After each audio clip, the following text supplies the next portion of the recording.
করতে চলেছি আজ সন্ন্যালী সন্ধ্যায় এক শুরু সজল সামাজিক যাত্রাপালা সংসারে আজ কালো মেঘ সংসারে আজ কালো মেঘ তাই তো মদের সঙ্গে বিষাক্ত কিছু মিশিয়ে তোমাকে একটু একটু করে পঙ্গু করে খাওয়ার বরাদ দিয়েছিলেন। সবই যদি জানো তাহলে প্রতিবাদ করলে না কেন? প্রতিরোধ করার ক্ষমতা যার নেই তার প্রতিবাদ করে কি লাভ রূপসা? রোহন, আমি জানি ওই ঘোর চক্রান্তে রাহু আমাদের এই দত্ত ফ্যামিলিটাকে একটু একটু করে গ্রাস করে নিয়েছে। হয়তো এই অন্ধকারের কালো মেঘ আমাদের আকাশটাকে একটু একটু করে ছেয়ে ফেলেছে। এই সময় আমি যদি প্রতিবাদ করি তাহলে যে দাদার মতো আমাকেও শেষ হয়ে যেতে হবে। তাই তো এই প্রতিবাদহীন শবদেহটাকে নিয়ে আমি একটু একটু করে শেষ করতে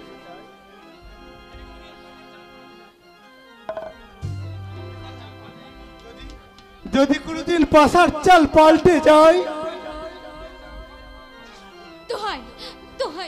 তুমি আর মদ খেও না, তুমি আর মদ খেও না।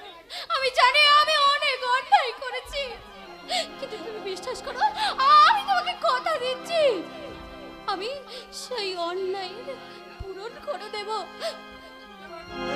আবার কি নতুন নাটক শুরু করলে রূপসা? জীবনটাই তো নাটক। কে কার কাছে কখন যে নাটক করে বসে সেটা ভগবানই একমাত্র ঠিক করে। তাই তো আমি তোমার সাথে যেসব নাটক করেছি ঠিক সেই নাটক করব ওই কৌশিক লাহিড়ীর সাথে। সে কি তুমি তোমার নিজের দাদার সঙ্গে করবে প্রতারণার নাটক? দাদা নয়, ওর সাথে আমার কোনো সম্পর্ক নেই। ওর সাথে আমার রূপসা কি করছিস শয়তানি? এখনো যদি এই সব সম্পর্কটা ছেড়ে যায় তাহলে সর্বনাশ হবে। তাই রূপসা না, তুমি হঠাৎ থেমে গেলে কেন? না মানে থেমে যায়নি আসলে। ও তো আমার মানে মায়ের পেটের দাদা নয়, তাই ও হলো আমার মাস্তুতো দাদা। তাই ওর সাথে আমার চিন্তা ভাবনাও আলাদা আলাদা। কিন্তু উদ্দেশ্য কিন্তু তোমাদের তাই না রূপসা? না এ মানে ওই যে একটা কথা আছে না, আরে বোকা লোকে ধোকা খায় আর চালাকে খাই পাল্টি। আরে তুমি হাজার পাল্টি খেতে পারো রূপসা, কিন্তু তুমি আমাকে ধোকা দিতেছ না, কারণ আমি বোকা নয়। কথাটা মনে রেখো কেমন?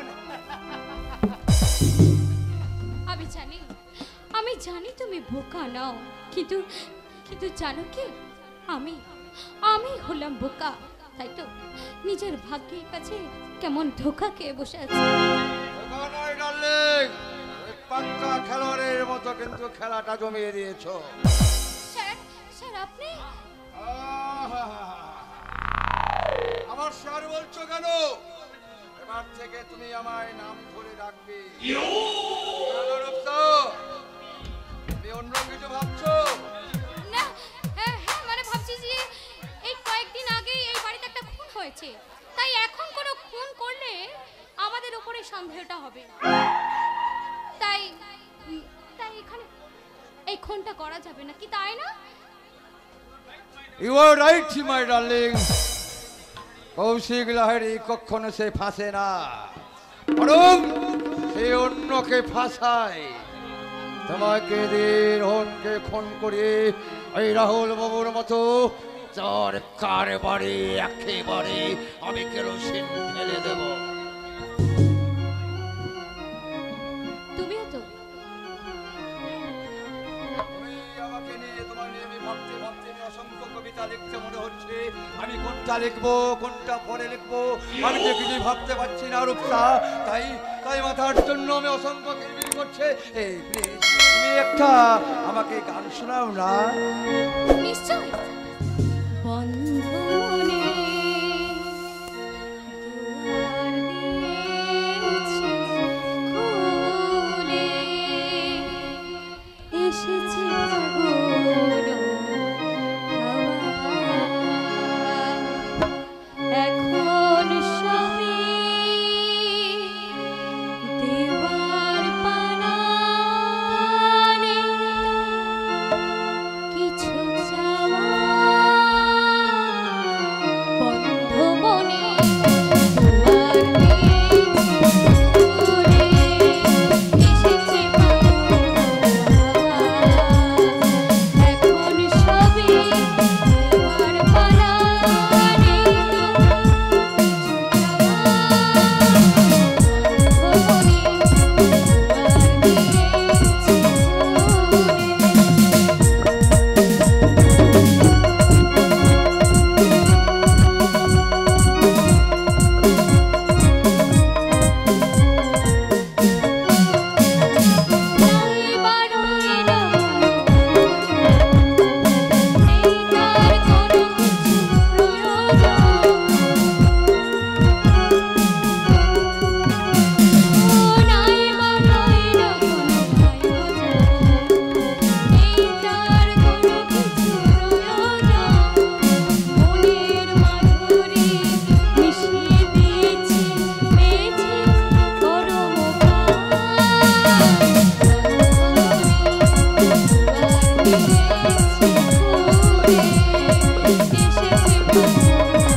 আপনি স্যার ভুল দেখেছেন স্যার, আপনি ভুল দেখেছেন।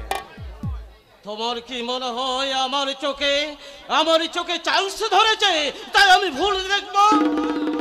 না না না না, আপনি স্যার ভুল দেখেন ঠিক, তবে কিন্তু আপনার ভাবনাটা স্যার ভুল। আপনারটা ভুল মানে? আরে আসলে আমরা তো দুজনে একটু যাত্রা রিহার্সাল দিচ্ছিলাম। হ্যাঁ স্যার, হ্যাঁ যাত্রা রিহার্সাল। তার যাত্রায় তো লোক শিক্ষা হয়, আর সেই জন্য তো স্যার বছরে আমরা দুজনে এক পালা দু পালা করে যাত্রা করি। তাই স্যার সামনে দুর্গাপূজাতে আমরা একটা যাত্রা করব। কাজের চাপে স্যার রিহার্সাল করার সময় পাচ্ছিলাম না, তাই তো এই নিশ্চলে নিরক্ষে আমরা দুজনে ভিলেন নায়িকা ভিলেন সেজে একটু আমরা রিহার্সাল করছিলাম। তাই না রে বল?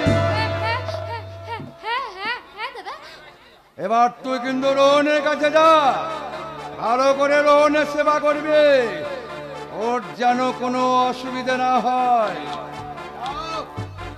যাচ্ছি দাদা, তবে একটা কথা, তুমি কিন্তু আবার এখানে আর এরকম রিহার্সাল শুরু করো না। অনেক গুরুজন লোক কি ভাবেন বলতো? ছি ছি ছি।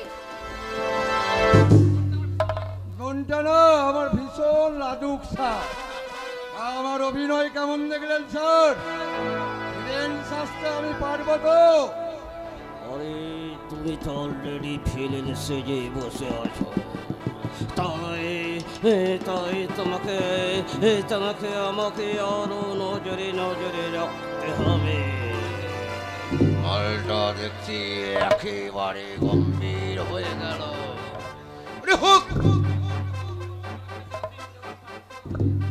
তোমার কারবারে আমি এমন কিরোসিন ফেলে দেবো না। আপনাকে না কয়েকটা দিন ধরে একটা কথা বলবো বলে আমি স্যার ভেবে উঠতে পারছি না গো। যদি স্যার আপনি পারমিশন দেন তাহলে সত্যি কথাটা স্যার বলে ফেলবো। আরে তুমি আমার কোম্পানির ম্যানেজার, এই কাজে যে কোনো সময় যে কোনো কথা তুমি আমায় বলতেই পারো। বলো, সে বলবে। মানে স্যার বলছিলাম কি, আপনি বর্তমানে এই দত্ত অ্যান্ড কোম্পানি তো স্বঘোষিত একমাত্র মালিক হলেন আপনি। স্যার, কাগজ কিন্তু অন্য কথা বলছে স্যার। এই কোম্পানি অর্ধেকটা আপনার ভাইপো আর এই রাহুলের নামে কিন্তু রয়ে গেছে স্যার।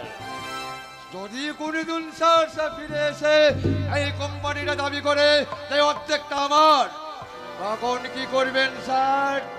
আরে রাহুল, আরে রাহুল, আরে রাহুল বেঁচে আছে কিনা তারও তো ঠিক নেই। সাবধানে তোমার নেই স্যার। দুজনে একটা ভাবনা চিন্তা করা যাক। রাহুলের নামে যে সম্পত্তিটা আছে স্যার, সেটা কিন্তু দুজনে আমরা 50-50 করে ভাগ করে নিই।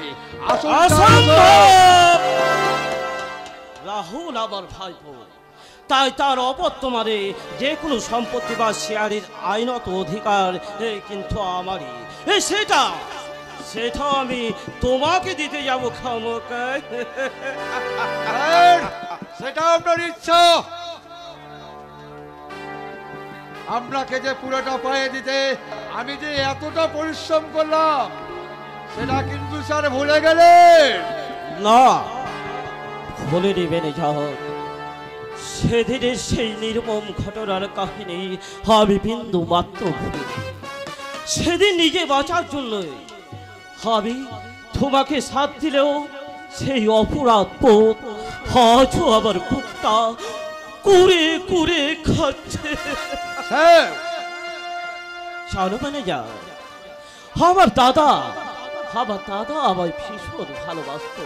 সেই জন্য তো কোম্পানির অর্ধেকটা অংশ দাদা আবার নির্দ্বিধায় আমার নামে লিখে দিয়েছিল। এমনকি বৌদি, রাহুল, ওরাও আমাকে ভীষণ ভালোবাসতো।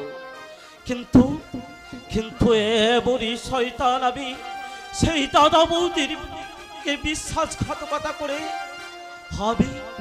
আমি তাদের সংসারটাকে শেষ করে দিলাম। তার সাজা আজ আমি পাচ্ছি। আমার চোখের সামনে আমার একমাত্র ছেলে ওই রোহন একটু একটু করে শেষ হয়ে যাচ্ছে। এই সবই হয়েছে তোমার জন্য ম্যানেজার। সেদিন যদি বৌদিকে তুমি খুন না করতে। আপনি ভুল করছেন, ভুল কথা বলছেন স্যার। আমি কেন আপনার দাদাকে খুন করতে যাব? খুন তো করেছেন আপনি।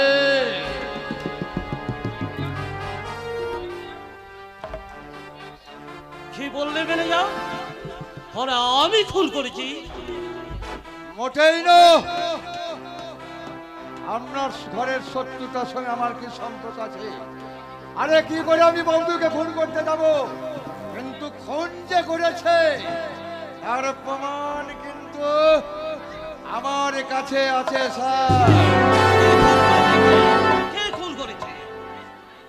এই ছবিটা দেখলেই আপনি বুঝতে পারবেন কে খুন করেছে। সেদিন বৌদির গলা চেপে ধরতে বলে তুমি আমার মোবাইলে ছবি তুলে নিয়েছো। ডিলিট কর বলছি। ও ছবি তো ডিলিট কর। এমন ইম্পর্টেন্ট ছবিটা ডিলিট করবার মতো আমি সালা শুয়োরের বাচ্চা নয়। আপনি আমার রেডি করুন আমার লেটারটা। আমি আজই আপনার কোম্পানিতে বরখাস্ত করে চলে যাচ্ছি।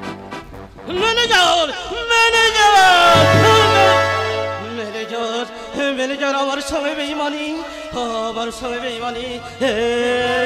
করতেই পারে। তাহলে আমার কি করা উচিত?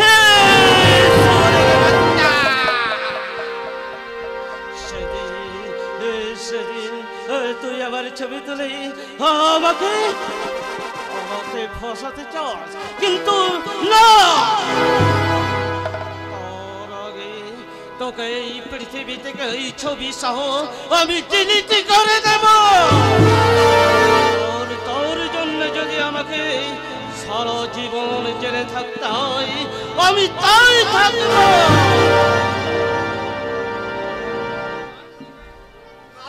তাই আপনি জেলে যাবেন ছোট বাবু? আরে কার খুন মানে? আরে আমি আবার কাকে খুন করলাম? এই যে আমি জেলে যাব? এই তো একটু আগে বলছিলেন ম্যানেজার বাবু নাকি তার নিজের খুনের দায় ওই আপনার উপর। আরে কি মুশকিল, কি শুনতে কি উল্টো পাল্টা বকছিস? আমি উল্টো পাল্টা বকিনি বাবু, বরং আপনি ধরা পড়ে গিয়ে উল্টো পাল্টা বলে আসল কথাটা আপনি চাপা দিতে চাইছেন। আমি পরিষ্কার শুনেছি আপনি কোনো একটা খুনের কথা বলছিলেন।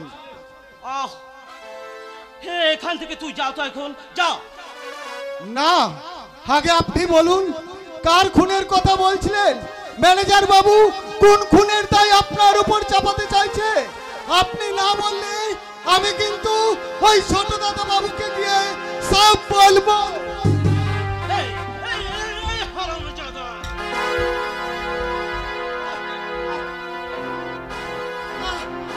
আমার লাগছে। তুই কিচ্ছুই জানিস না। আমার লাগছে ছোট বাবু, আমি কিচ্ছু জানি না, আমি কিচ্ছু শুনিনি, তুই কিচ্ছু দেখিস না। আমি কিচ্ছু দেখিনি, আমি কিচ্ছু জানি না। যতদিন থাকবি মুখটা বন্ধ করে থাকবি, মুখটা যদি খুলিস চিরতরে তোকে আমি খুনি করে দেব হারামজাদা। আমায় বাঁচতে দিন ছোট বাবু, আমি কিচ্ছু শুনিনি, আমি কিচ্ছু দেখিনি, আমায় বাঁচতে দিন ছোট বাবু, আমায় বাঁচতে দিন। আলকে উঠে দেখেছিস? আলকে উঠে, আমি আলকে উঠে নিজের ছায়াকে ছবল মারে।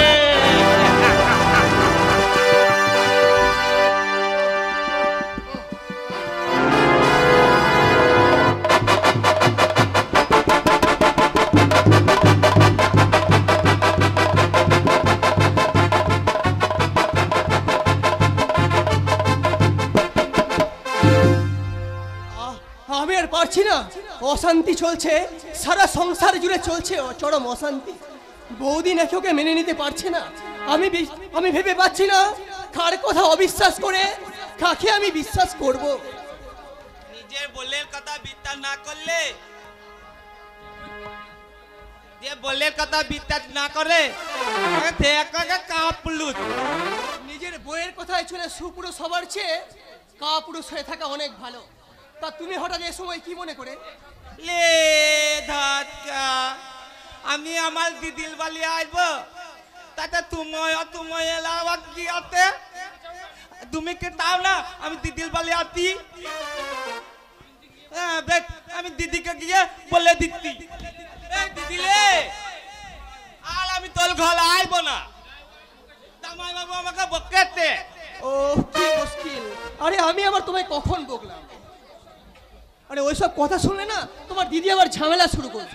হ্যাঁ, আমার দিদি ঝামেলা করবে? এ দিদিলে, এ দিদি, এ দাও বললাম করতে। আরে প্লিজ তুমি চুপ করো। তোমার এই বাড়িতে আসা যাওয়া নিয়ে না আমার কোনো আপত্তি নেই। আমি শুধু জানতে চেয়েছি এই সময় তুমি এখানে এসেছো কেন? কোনো কি বিশেষ দরকার? আচ্ছা, তো দরকার না তাহলে কি তুই তো আমি এমনি এমনি আসবো? তা কি দরকার শুনি? আমি পালাই মুখ দেখাতে পারছি না কথা না, লাতাই বেলালে আমার বন্ধু বান্ধবরা আমাকে তীর কালি কাটে। কেন শালা বাবু? সবাই বলে তোর জামাই বাবু অনেক বলে টাকলি কালে, তাহলে তুই কিনা জামা প্যান্ট পরলি, আমি দামি দামি জামা প্যান্ট পরবো না? দামি দামি জামা প্যান্ট? তবে কি আমি ওদেরকে বেদ করে বকে দিয়েছি। কি বলেছো শুনি? আমার বলে কি আমার জামাই বাবু না দাঁতা লোক লয়, বলো মস্ত বলো লোক। আমি বললে থেকে আমায় 5,000 টাকা দেবে। হ্যাঁ 5,000 টাকা দামের জামা প্যান্ট? হ্যাঁ, আর সেই টাকায় আমি তোমাকে জামা প্যান্ট কিনলে বললে বেলাবো, দেখ আমার জামাই বাবু কত বলে জামা দিয়েছে। কিন্তু এই সময় তো আমি তোমায় কোনো টাকা পয়সা দিতে পারবো না শালা বাবু। সেই ভালো। লে ধটকা, টাকা তুমি দেবে না? তাহলে আমি দিদির কাছে যাই। এই চুপ চুপ চুপ, শোনো শোনো শোনো, আমার কাছে এসো। আরে আমি বলতে চেয়েছি আমার কাছে এখন অত টাকা নেই। এই নাও, আমি তোমাকে 3,000 টাকা দিচ্ছি, তুমি তোমার পছন্দ মতো জামা প্যান্ট কিনো। এক আদাল, এ দু আদাল, এ তিন আদাল, তাই ভালো। ও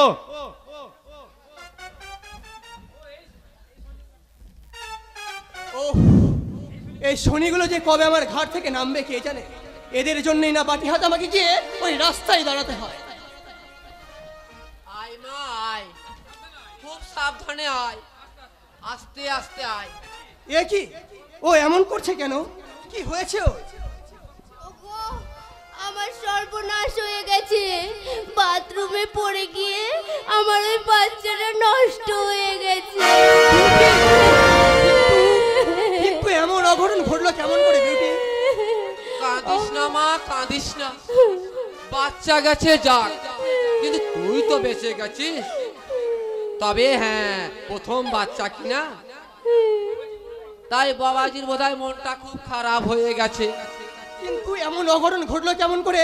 আমি তো কিছু বুঝতে পারছি না। অঘটন নয় গো, বলো ঘোর চক্রান্ত। চক্রান্ত? তোমার বৌদি ইচ্ছে করে বাথরুমে সাবান লেপে দিয়ে এসেছিল। আমি যেমনি বাথরুমে ঢুকেছি অমনি পা পিছলে পড়ে আমার এমন সর্বনাশ হলো গো।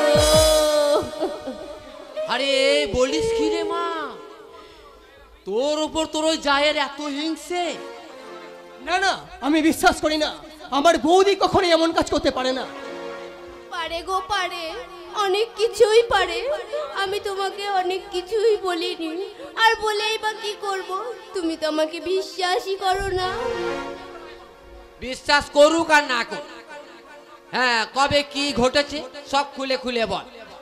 কি আর বলবো বাবা, একদিন রান্নাঘরে দেখি সিলিন্ডারের নোবটাই খোলা।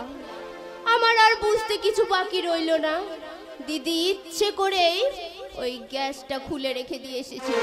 আমি যেমনি রান্না করতে ওই ঘরে যেতাম, গ্যাসের ওভেনটা ধরাতাম, অমনি ঘরের সঙ্গে আগুন লেগে আমিও পুড়ে মরে যেতাম। বিউটি!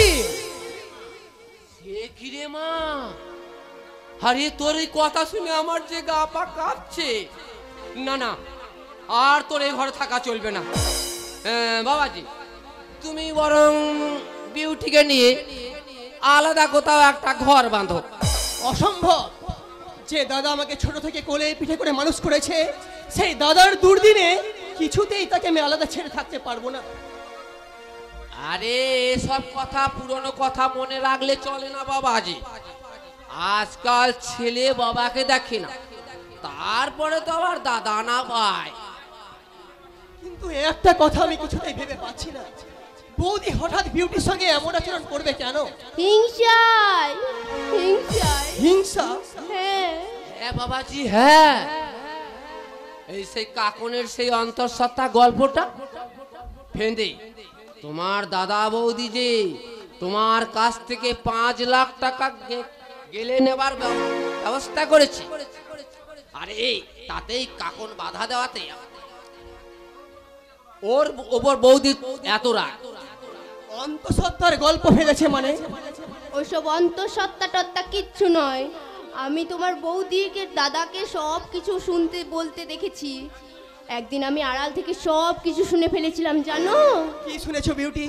তোমার বৌদি তোমার দাদাকে বলছে, নীলাদ্রির তো বিয়ে হয়ে গেল, বিয়ের পর অনেক পাল্টেও গেছে, আর হয়তো আমাদের দেখবে না, তাই কাকনের কলঙ্ক ঢাকতে আমরা নীলাদ্রির কাছে 5 লাখ টাকা হাতিয়ে নেব, তাহলে আমাদের আর বাকি জীবনটা অনায়াসে পার হয়ে যাবে। দাদা বৌদি বলেছে এ কথা? হ্যাঁ। আর দাদা ও বৌদিকে সাপোর্ট করেছে? হ্যাঁ। তাই তো বাবাজি, তোমার দাদা যে সবচেয়ে বড় কালপ্রিট। কালপ্রিট মানে? আরে তোমার দাদা তোমার ওই কাকনের বিয়ের নামে তোমার বোনকে বিক্রি করে দিয়েছে। থামুন, কি আজে বাজে কথা বলছেন আপনি? আজে বাজে নয় বাবাজি, আজে বাজে নয়। তুমি সব কিছু ভালো করে খেয়াল করে দেখো, তোমার দাদা কোথায় কার সাথে কাকনের বিয়ে দিয়েছে। না, দাদা তো শুধুমাত্র ঘটকের কথাই বিশ্বাস করেই। ঘটক নয় বাবাজি, ঘটক নয়, ওটা ছিল একটা মেয়ে পাচারের দালাল। আর সেই দালালের কাছে কাকনকে তোমার দাদা বিক্রি করে দিয়েছে। না, আমি বিশ্বাস করি না। সে দাদা কাকনকে নিজের মেয়ের মতো মানুষ করেছে, সে দাদা কখনোই এতটা নিশ্চয় হতে পারে না। কিন্তু একটা কথা আমি কিছুতেই বুঝতে পারছি না, দাদা সবকিছু না জেনে শুনে তাড়াহুড়ো করে দাদা সবকিছু যা জেনে শুনে কেন যে বিয়েটা দিতে গেল কাকনের, আমি বুঝতে পারছি না বিউটি। তবে কি সত্যি এর মধ্যে কোনো চক্রান্ত? না না না না, আমি আর ভাবতে পারছি না। আমার মাথাটা যে ঝিমঝিম করছে, আমি আর ভাবতে পারছি না। হয়ে গেছে। আরে ওর মনটা এখন পেন্ডুলামের মতন এদিক একবার ওদিক। আরে এই সুযোগে তুই ওকে চেপে ধর। বাবা তুমি? আরে আমি বাঁকা বাঁকা বাগলি, আমি বাঁকা হয়ে চলি কিন্তু সোজা কথা বলি। তাই তো, এখন কি করি? ওর উত্তেজিত মনটাকে কি আমি আরো খুঁচিয়ে দেব নাকি শান্ত করে দেব? না না, আপাতত শান্তই করে দেব। তুমি তুমি হুটহাট করে এমন মন খারাপ কেন করো বলো তো? তোমার মন খারাপ দেখলে কি আমার কষ্ট হয় না? হ্যাঁ বিউটি, আমার সব হিসেব যে গুলিয়ে যাচ্ছে বিউটি। আমি যে নিজের কাছে নিজেই একটু একটু করে হেরে যাচ্ছি। না গো না, আমি তোমায় হারতে দেব না, আমি তোমায় ঠিক জিতিয়ে দেব। তোমার মন খারাপ তাই না? এসো, আজ আমি তোমার হাত ধরে তোমার মন ভালো করার জন্য একটা গান শোনাই। চুপি চুপি চুরি করে কাছে এলাম, কানে কানে ভালোবাসি বলে গেলাম, তুমি আমি ছাড়া কেউ সেই কথা জানলো না। প্রেম প্রেম গন্ধটা সারা গায়ে চুরি করে কাছে এলাম, কানে কানে ভালোবাসি বলে গেলাম, তুমি আমি ছাড়া কেউ সেই কথা জানলো না। প্রেম প্রেম গন্ধটা সারা গায়ে ছড়ালো।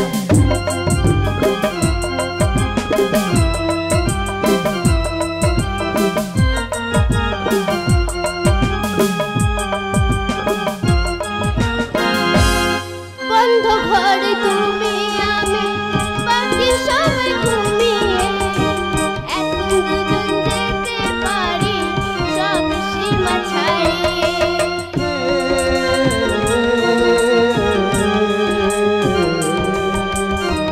বন্ধ ঘরে তুমি আমি, বাকি সবাই ঘুমিয়ে, এখন দুজন যেতে পারি সব সীমা ছাড়িয়ে। দরজাতে খিল নেই মুশকিল, দরজাতে খিল নেই মুশকিল, কৃষ্ণ লীলায় মাতলা। প্রেম প্রেম গন্ধটা সারা গায়ে ছড়ালো। চুপি চুপি চুরি করে কাছে এলাম, কানে কানে ভালোবাসি বলে গেলাম, তুমি আমি ছাড়া কেউ সেই কথা জানলো না। প্রেম প্রেম গন্ধটা সারা গায়ে ছড়ালাম।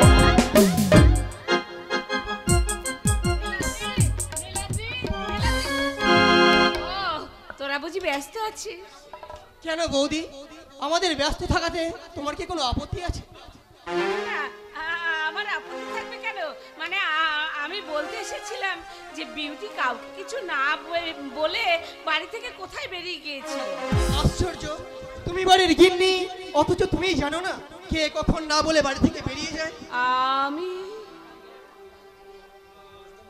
তুমি কি জানো বৌদি, আজ তোমার জন্য বিউটির আমাদের কত বড় সর্বনাশ হয়ে গেছে। আরে ওসব কথা এখন থাক না, ওসব বিপদের কথা আর বলতে হবে না। আরে বিউটি, কি হয়েছে রে বিউটি? আর যাকে তাকে কেন বলছিস? এই বাড়িতে তোর সবচেয়ে আপনজন তো আমরা। তাই যদি মনে করো তাহলে তুমি বারবার বিউটির ক্ষতি করার চেষ্টা করেছো কেন বৌদি? কি বললি ভাই? তুই আরেকবার বল, আর শুনতে আমার কোনো ভুল হলো কিনা বল ভাই, বল। তার আগে তুমি বলো দাদা, কাকনকে তুমি কোথায় কার সঙ্গে বিয়ে দিয়েছো? এ কথার মানে সবার কাছে তো প্রচার করে বেড়াচ্ছ যে কাকনকে তুমি নিজের মেয়ের মতো মানুষ করেছো। তা সেই মেয়েরূপী কাকনকে কোথায় কার সঙ্গে বিয়ে দিলে? সে পাত্র কেমন তাকে তুমি নিজে গিয়ে দেখে এসেছিলে দাদা? এটা হয়তো আমার ভুল হয়ে গেছে রে ভাই, কিন্তু আমি ঘটকের কথা বিশ্বাস করে বিয়ের সিদ্ধান্তটা নেওয়া আমার ঠিক হয়নি। আর তাড়াহুড়োর কথা বলছিস? ওই কাকুরির সঙ্গে রাহুলের সম্পর্কটা জানাজানি হয়ে যদি পাত্রপক্ষ বিয়েটা ভেঙে দেয়, সেই ভয়েই তো আমরা তাড়াতাড়ি বিয়েটা সেরে ফেলেছি। মিথ্যে কথা! কাকনকে বিয়ের নামে তোমরা বিক্রি করে দিচ্ছিলে, আর সেই খবরটা যাতে জানাজানি না হয় তাই জন্য তাড়াহুড়ো করে বিয়েটা দিয়ে দিয়েছো।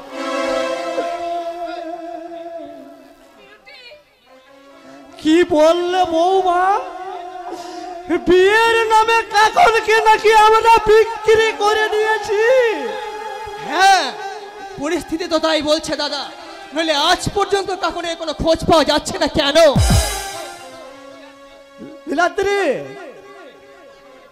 কাকনকে মোটা টাকায় বিক্রি করে তোমার লোভ মেটেনি দাদা। শেষ পর্যন্ত কাকনের অন্তঃসত্ত্বার খবর উঠিয়ে তুমি আমার কাছ থেকে 5 লাখ টাকা আদায়ের মতলব এনেছো।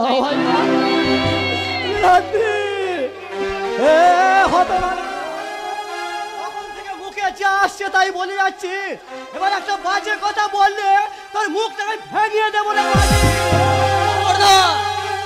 একটা কথা মনে রেখো দাদা, আমিও কিন্তু দুর্বল নই। তাই ভবিষ্যতে আমার গায়ে হাত তোলার চেষ্টা করলে তোমার এই হাতটাকে আমি দুমড়ে মুচড়ে ভেঙে দেব।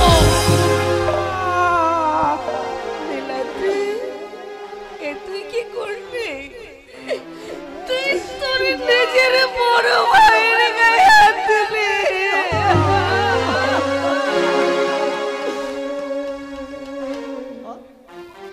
তো বলছি বড় বউ, আসছে আমাদের নীলাদ্রি যে আমাদের অনেক বড় হয়ে গেছে বড় বউ, ওর শক্ত হয়ে গেছে হাত দুটো। ওই শক্ত হাতটা আমার এই দুর্বল হাতটাকে ভেঙে বুঝিয়ে আজকে ভেঙে ফেলতে পারবে বড় বউ। এটাই তো তার প্রতিরাম। নীলাদ্রি, তোর মনে পড়ে নীলাদ্রি সেই ছোট্টবেলায় তুই গাছ থেকে পড়ে গিয়ে তোর হাত ভেঙে গিয়েছিল? তখন তোর কষ্ট দেখে তোর কচি কচি হাত দুখানা বুকে চেপে ধরে তোর দাদা কি কান্নায় না কেঁদেছিল? তুই কি সে কথা ভুলে গেছিস ভাই? ভুলে গেছিস?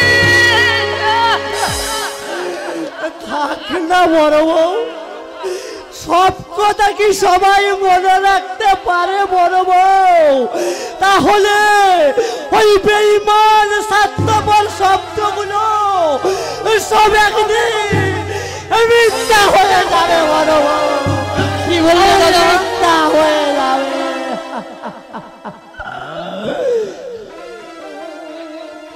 রাত্রি, তুই আমার সম্বন্ধে যা কিছু বলতে পারিস ভাই, আমার তাতে কোনো আপত্তি নেই রে ভাই।